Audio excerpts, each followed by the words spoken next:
The learning Zili Nishmas Etta Ahuva Yaakov Maseches Bava Metzia Perek Ches Mishna Yomi Hamasker Bayis Chaver. If someone rents a house to his friend, Chayiv B'deles B'nagar U'B'mano B'chol Davar Shemaisu Uman. The masker, the landlord, is Chayiv to put up a door, to put up the bolt and the lock, and anything else that needs expertise. Maisu Uman. But something that's not Maisu Uman, then the Seicher would do it. The Gemara points out that the mezuzah is the chayvas hadar, that the Seicher would have to do it. And the makam ha-mezuzah, the doorpost, also is not a Maisa Uman, and therefore the Seicher would have to do the mezuzah. The Gemara over here points out just an interesting fact, nothing to do with the actual halacha. The Mishnah is that when a person leaves a house, the Seicher leaves a house, he's not allowed to take the mezuzah with him unless he's renting from a nachri. Mishnah continues, has zevel shabal habayis. So the derech in those days was that there was zevel, manure produced, fertilizer produced by animals in the yard. And we're talking about, the Gemara explains that the yard is owned by the landlord, and these shars that produce the fertilizer came me alma. It's not talking about the fertilizer of the seicher shar, because then the seicher for sure could keep it.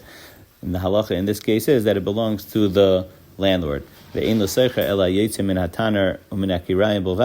seicher would get fertilizer that was produced by the ashes of the ovens. The Taisus Yantav discusses why this is different and why in this case it belongs to the seicher. Mishna Ches hamasker bayis l'chaver l'shana. If someone rents out his house for a year, the term was for a year, for a shana. So then nisabra hashana, nisabra l'seicher. The seicher only has to pay for 12 months, not for 13 months, even in a ibriyar.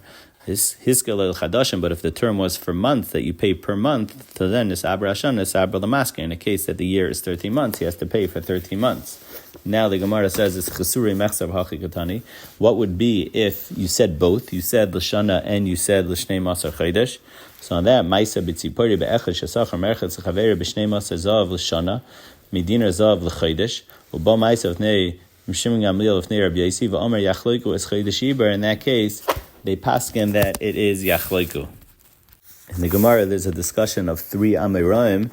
Rab says, if I was there, I would have argued and I would have given it all to the masker, because since he said first shana, he said shnei masar zehuvim l'shana, and then afterwards he said chaydish midina zav l'chaydish. We say tfais lashon achrein, and tfais lashon achrein, he said chaydish last, and then you would have to pay for the 13 months. Shmuel says that the Mishnah that says yachloiku was talking about in a case where he came in the middle of the month, so there was no one who was a muksik.